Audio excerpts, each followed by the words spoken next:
I have a confession to make. I have not sewn anything in like 2 months. I needed a break. I was burned out. And I had a myriad of other things that were taking my focus and a higher priority than just sewing for funsies. But do you know what happens? Is if I'm not like planning to use my hands to craft or make something or create something, like to blow off a little bit of steam, eventually I just feel worse. Worse than burned out, worse than unmotivated. And so this project that you are about to see me do, first of all, it's already done. I know what it looks like. I know what the outcome is. It is not pretty, but I really enjoyed the process and I really had a fun time doing it. What is that project? I'll tell you right now. It's like that opening shot of The Sound of Music when Maria is like coming up that really green hill and she spins and she starts singing The Sound of Music and everyone was like, oh, that's really good. We're making that dress. Disclaimer, we're doing it Maria von Trapp style, okay? A la using what we have and just going with it, which subsequently is also my style because I could have easily just bought the right fabric and bought the right things, but I was like, no, we're gonna use an old ghost costume for the entire thing. So that's what you're getting. If you have complaints, don't bring them to me. Go talk to somebody else about it. I only want compliments and praise in the comment section. Might that be vain of me? I don't care. I'm the one making this video. You're just here to watch. In this house we craft in pajamas. Let's get to it. Starting off strong with this bedsheet that for a time I was using as a ghost costume. I try to use fabrics and materials until they're basically unusable, and it looks like I've already cut a chunk out of this sheet, so it's perfect for making Maria's apron slash pinafore thingy. Then I decided to test out drawing lines onto the sheet with a Sharpie marker. The original costume apron has some kind of pinstripe pattern to it, and because I'm using a blank white bedsheet as my main fabric, I have to make it look striped one way or another, and this seemed like the obvious answer to my problem. Upon experimentation, the Sharpie worked really well, doesn't bleed too much, and I can get the lines pretty straight if I use this clear ruler that I spilled paint on like 10 years ago. Like, honestly, it's not bad. I'm fine with this. I pulled some black fabric from my stash, and I might use it for the black top and skirt slash dress that Maria wears, but it's really not that great. It's like not giving the right vibe, so I'd like to avoid using it. Which means it's time to try and dye the white bedsheet an unassuming grayish color. She is, after all, literally a nun who gives up all her worldly possessions in the beginning of the movie, so nothing too fancy for our gal Maria. Dyeing cotton fabric is really easy. It's only the polyesters that get tricky. I like to start by heating up water in a large pot and then adding a bunch of salt.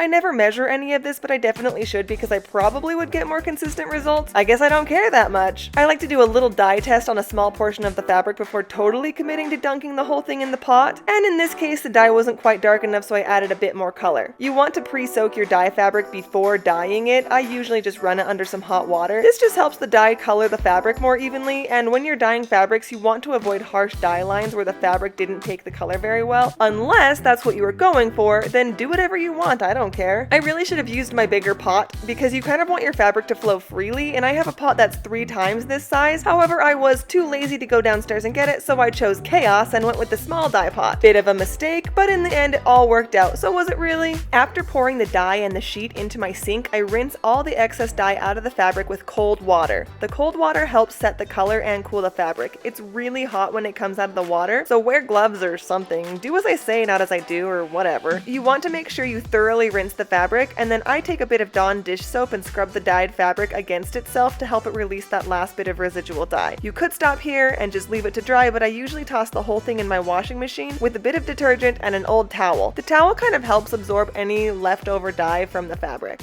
It was winter and just freezing cold for the longest time, and it felt like summer just came out of nowhere. We just skipped spring and went straight to summer, so my AC unit is on, and it's kind of loud. The camera that I use, which is just my phone to record all these videos, will pick it up, and it's just kind of like annoying to listen to, so I'm hoping that this microphone works and has at least a little bit better sound, but I make no promises. You know these videos are trash. I know these videos are trash. I'm not gonna change that anytime soon, so if you came for quality audio and cinematic shots, this is not the place. However, it is the place for silly crafts and creations. This is the pattern that I kind of came up with, as if I came up with this. I just looked at the dress and was like, what is that pinafore doing? What's it up to? 2 little stripes, Now, there is maybe a gray stripe in between, like here, maybe? It's too much. I'm not gonna worry about it. I'm just gonna do the black stripes. Now, this was the original color of the bedsheet before I dyed it. Oh, I just dumped a ton of pins onto the ground. And this is what we have now. It's a little bit more dingy. It's a little bit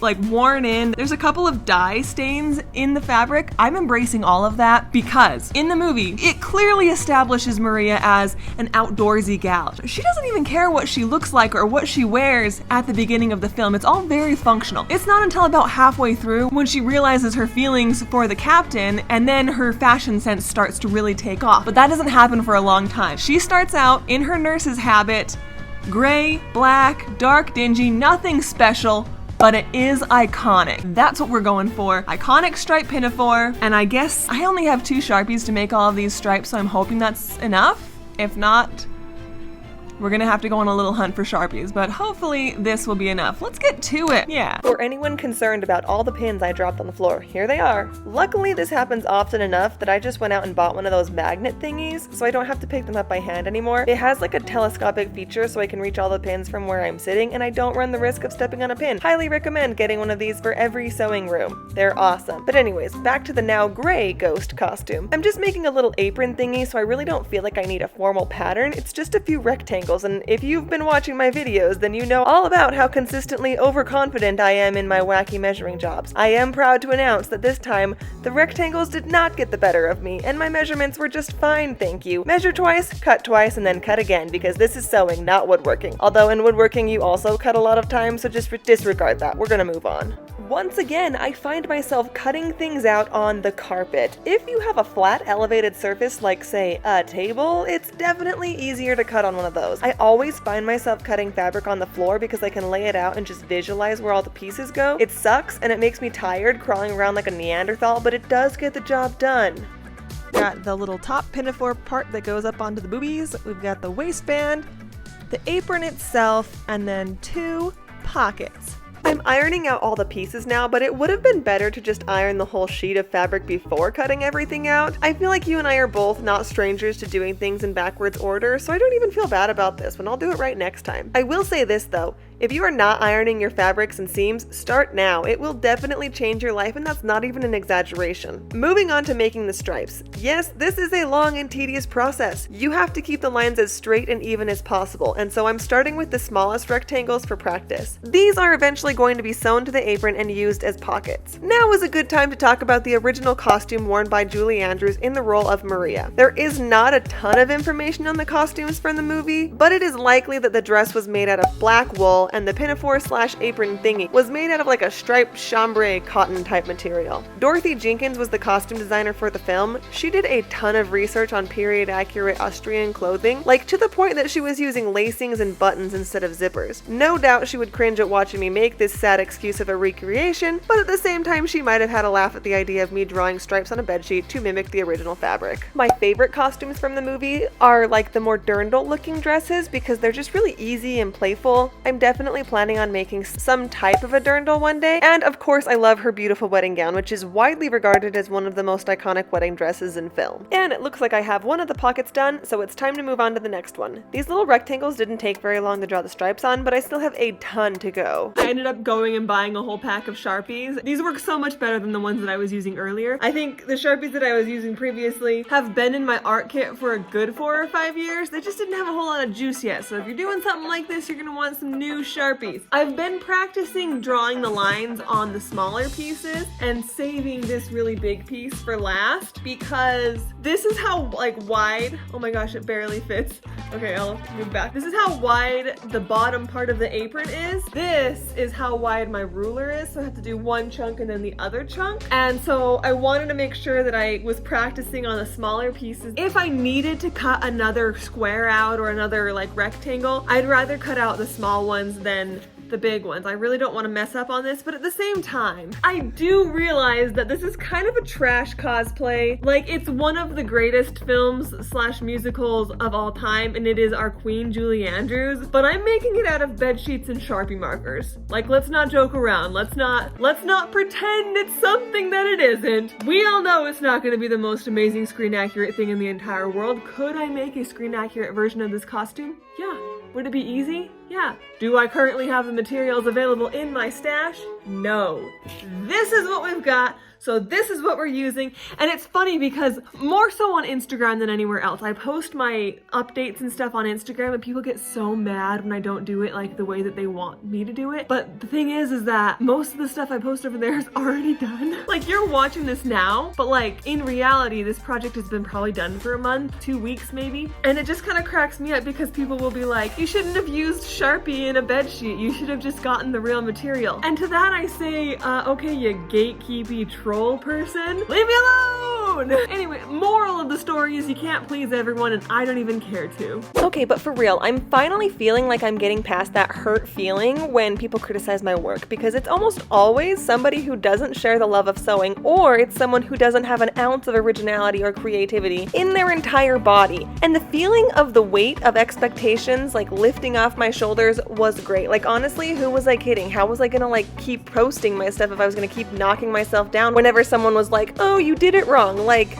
no, we're past that. We're moving on, and it's great. There's a storm rolling in and I feel like it's gotten so dark, and I'm like, all I have to do is get up and turn a light on, but I just don't think I'm even gonna get up. I think I'm just gonna keep going and hope for the best, because like, worst case scenario, what? The lines aren't perfect straight? Well, I've made tons of mistakes on this already, and I am just gonna keep going and working on it, because this is one of the projects that I'm not doing to like, I'm not making this project to be super impressive. I'm making it because it sounds like fun, and I haven't really sewn or worked on anything in a little bit, like maybe 2 months, because I've been so burned out on a project that I worked on a little while ago, and it's a big boy project. Like, it is a gnarly project, and I haven't even been able to think about editing the video from it. There's tons of video, because every time I think about it, I just get so burned out and I feel so overwhelmed. So my hopes with this project is that it's fun and it's simple and it's like kind of mindlessly repetitive in a way. I feel like the joy of creating without feeling the overwhelming burden of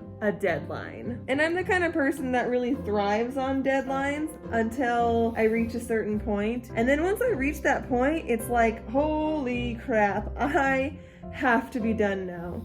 I have to be done now. I cannot keep doing this. And that's kind of how I felt for a while about the project I was telling you about. I'll put like a screen picture of it like up here so you can see what I'm talking about. But like, I made that costume in 3 weeks. I just worked nonstop on it. And I will not be doing that again. It just really was not conducive to the most healthy, creative environment, and I hate the costume now, which is crazy because I feel like I worked so hard on it, but I can't even look at it. Side note, because the storm is rolling in, I kind of hope that it rains, because I like when it's raining on the roof and I'm inside crafting and just enjoying the day. Like, that's one of my favorite things to do. I'm making good progress on this. It definitely has stripes. I mean, yeah, they're Sharpie marker, but it's fine, right? No one's gonna be looking at this real close. That section left to do, and then we're done with this part. Knocking out this last little section was so fulfilling. I was honestly so ready to be done drawing these like lines on. Like, it gets hard to look at after a while. It's been a couple days and I have made zero progress, but the photo shoot is tomorrow. Yeah, I need to get this finished. Honestly, it's only like an hour's worth of work away from being done, so I think I just gotta bust it out and hope for the best. Okay, you guys, it is never only an hour's worth of work away from being done. I need to stop kidding myself, because there is a difference between optimism and straight up lying. An hour away? Girl, you know better than that. Anytime I think to myself, oh, it's only an hour's worth of work away from being done, I might still be sitting there tomorrow. Not tomorrow morning, like this time tomorrow, late afternoon. It's none of my business how long things are gonna take me. Also, I wholeheartedly apologize for what you are about to see. Behold, the butthole of my iron. Don't look it in the eye! But luckily, just assembling the pieces and sewing them together really was easy, and it's this part of the project that I was looking forward to the most. Like I said in the beginning, I haven't sewn anything in like 2 months, and I miss it. I miss turning on a TV show and mindlessly stitching. I miss figuring out the patterns and placements of different pieces, and honestly, most of all, I just miss the absolute solitude of being able to sit at my machine and be left alone for hours. That sweet, sweet enjoyment of inner peace is just something I never get tired of. And for some reason, I'm at peace when I'm working on a sewing project. Like, does my back hurt? Yeah, it really hurts. Like, is it really, really hot in my sewing area during the summertime and really, really cold up there during the winter? Yeah, it's uncomfortable. But I'm so happy to be up there and just like working things and figuring things out and just kind of like creating. Like I saw this TikTok that was saying that when humans use their hands to like create or cook or make something, like it releases some sort of endorphin in your brain. I don't know the science behind it, but I believe that it works. Because like when I'm sewing something or when I'm drawing or doing something creative, I'm so happy. I'm at peace. Everything is right in the world. Like, until I have to flip something inside out, flipping things right side out brings the demons out in me. And it's like, I don't want to pop any stitches in the process, but I'm fighting my way through it, flipping like a madman, shaking it about like that's gonna help. See how nice that is? This is the topmost part of the apron, and as always, I like to give everything a nice press. Crisp seams are happy seams, and a pressed project is a blessed project. Oh, I just remembered, I was gonna tell you guys about the first time I watched The Sound of Music. It was at my best friend's 8th birthday party, and it was like the early 2000s. My best friend Stephanie, her grandpa owned a limo service or something. He had a limo. But I remember we all got to ride in the limo to Ligori's Pizza, and I was stoked to get pizza because I'm a kid and kids love pizza. So we get to Ligori's and I have the best pizza of my little life. Then we drive back to Stephanie's house in the shiny black limo where we play games and open presents and have cake, and then it was sleepover time. We all set up our sleeping bags on Stephanie's basement floor, which, you know, sounds ghetto, but I promise you it was nice. And then everyone like decides, let's pick a movie, you know? And what movie do they pick? The Sound of Music. Excuse me? But I wanted to watch the live-action Scooby-Doo. I was extremely underwhelmed that the birthday girl chose this 10-hour movie instead of Scooby-Doo, so I literally just got in my sleeping bag and I fell asleep. Which, like, nowadays I would never be the first one to fall asleep at a sleepover party. But, you know, when you're 7 and 8 years old, it doesn't really matter. Years later, I would actually watch The Sound of Music and learn that it's basically a masterpiece and highly entertaining. But yeah, that's my story. My camera died, but while it was charging, I found some buttons, which I, for some reason, thought I had a whole jar of buttons somewhere. No, I have 3 buttons in my whole sewing studio. Turns out I don't use buttons very often, so we gotta pick between these 3. Okay, button options. We got the green one, we got the black and white one, and then there's just the regular white one, which I ended up going with the regular white one. I did a poll on Instagram, and pretty much everybody said go with the regular white one. Then, because I literally never do buttonholes, I have, like, the whole buttonhole setup thingy. I have to get the manual out every single time I do one of these. Again, I don't sew a lot of buttonholes. And, like, I was like, I should probably do a test run just to make sure I get it put in the right spot and that everything works. And look at this. Look at this thing just doing its thing. Totally one of the reasons why you should buy a machine that's like this. And like, not to be that person that's like, you need to go out and buy new equipment. No, not that at all. You don't need to go buy new equipment, but if you do buy a new sewing machine and it has this feature, it's sweet. Like, look how freaking slick that is. The machine literally just like munches the buttonhole and it's done. And look at this, it's perfect. It's like the exact right size. They have a whole system for measuring it and everything. And I know there's like a way that you can sew the actual button onto the fabric with the sewing machine. Like I know there's a feature for that too, but I just haven't figured it out yet and couldn't be bothered, so I just did it by hand. This video is brought to you by Velostar. This Velostar sewing kit is available on Amazon now. You do not want to miss out on all of the Prime Day deals, this awesome sewing kit included. True story, a couple of days ago, my sister asked me what I really thought about the Velostar sewing kit. And the truth is, I genuinely love it. I use it all the time. Any hand sewing I task myself with, I reach for this kit. Lately, I've been storing it next to my couch and in the evenings when I wind down the day with some hand sewing and a movie. This compact kit has everything I need to sew a button, hem a pair of pants, or I could sew an entire outfit with just this kit, if I'm feeling particularly ambitious. So when my sister asked me if it would be worth it to buy the kit and take it to an out-of-state comic convention for a potential costume repair kit, I was like, dude, just take mine and see for yourself. To which she replied, nah, I think I'm just gonna get my own. And I can't argue with that, because it's so light, compact, and durable, it can fit in a suitcase full of costumes and be ready for whatever sewing emergency arises. I've taken mine on multiple trips now, and it has definitely come in handy. So click the link in the description and see for yourself. Thank you again to Velostar for sponsoring me. Now let's get back to the video. Do you ever just look at yourself in the mirror and just think, yep, this is what I made. This is it. It's the best I can do. The apron is done. I haven't quite decided what I'm gonna do for the actual dress part because I don't know if I necessarily feel like sewing a whole dress. Part of me wants to use the fabric that I have set aside for it for other projects, and so I'm thinking maybe I can find something in my closet that's like a top and a skirt that's just black and could maybe work for it. So I'm gonna move on to the wig. And this is what I've got. I was gonna use it for a Princess Diana outfit, but it's either this or the dog bounty hunter wig that I used for a Halloween costume like 10 years ago. So I think we're gonna see if this will work. You guys, this wig, it arrived as a disaster. As I'm combing it out, it's just shedding so much. Like there are so many tiny blonde fibers absolutely everywhere. Disaster, not the best, oh well. It's official. I do not have the mental capacity to sew an entire black dress in the next couple of hours. So I'm looking for, oh, I've been looking for this. Okay, that's good. I'm looking for something that will kind of work. Oh my gosh, if I'd have just come down here earlier, I could have made this into the dress and just dyed it black and that would have been just fine, but we are past that. We are officially in make it work territory. So I'm looking for my long sleeve black sweater. Oh my gosh. Okay.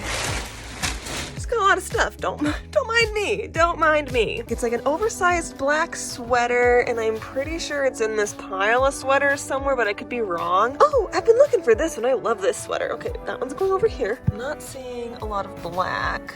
Oh, what's this? Okay, not that. That's my grandma's. A lot of these clothes are my grandma's clothes. It's fine.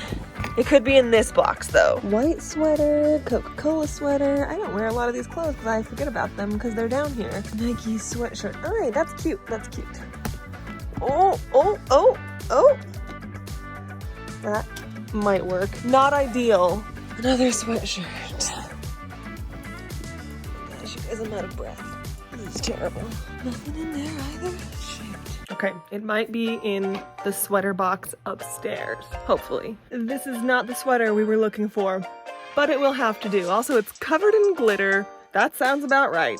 Anyways, here I am getting ready, and honestly, I don't even know why I filmed this. Like, did I think this was gonna be entertaining? Like, okay, I put my outfit on, and then what, just do my hair? Well, the hair is this stupid wig. Like, it's the dumbest wig I own. And here I am realizing that I've never seen it on my face before. Like, it's too puffy, it's the wrong shape, it doesn't look like Maria at all, and there's not a lot I can do about that. Just a big fail. So, just time to embrace the chaos and go with it. Oh, it just got worse.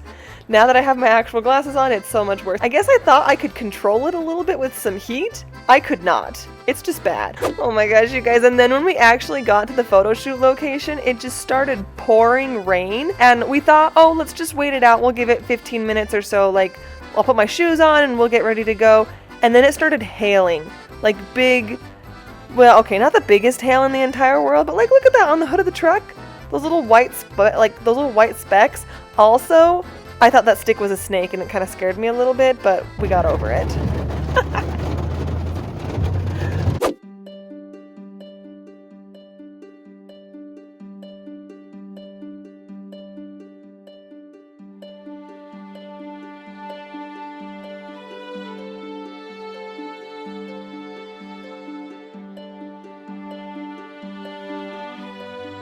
Watching this back and just kind of seeing the whole thing together is embarrassing? I feel like the evil mom in, I can't remember what the show is. I'll show it here. Maybe she's not an evil mom. Maybe it's just someone that I'm thinking of that's like blonde. My mom? The location is perfect. The outfit? No, it sucks. And this wig, like, honestly, I bought it for something entirely different and I'm sick of it already, so I don't know if I'm ever gonna wear it again. Everything's fine. I almost wonder if it was better if you would have been like right here. It has been brought to my attention that I should have walked up to this point because from here it looks like all grass instead of like, there's a little trail that kind of goes down over there and I was standing in the dirt and I should have been up here sooner. But you know what? I don't care. We're gonna go get dinner. This is a really popular photo spot, so I definitely had to walk past multiple families dressed like this. Oh, thank you. No way I'm wearing this a second longer. I usually try to make the intro before I actually start the project, and then I reflect on it during the outro, but not this time, because I am recording the outro literally 2 seconds after I recorded the intro. What do I think about it? Honestly, I think you guys already know what I think about it just based off of like the video itself and my commentary. It's not the best. It's ugly. The wig is bad. The outfit is bad. The dress is bad. But I had so much fun making it. And that's really what matters. We live in this crazy society where we assign value to people and processes and things arbitrarily almost, because yeah, the dress didn't turn out. I didn't even make the dress. The apron is just okay. The wig is bad. And yet I'm content. And yet I'm happy. And yet I'm putting that whole process on the internet for people to watch because I enjoyed it. If you watched me make the green dress, I'll link that like here or wherever. I never know what side it is. I hated making the green dress. It sucked my soul out a little bit. I did not enjoy it at all. And granted, it didn't really turn out that well either. In comparison to this project, I just went into it with the mindset of I want to make something, whether it's good, bad, neutral, it didn't really matter. I just wanted to make something and enjoy my time while doing it.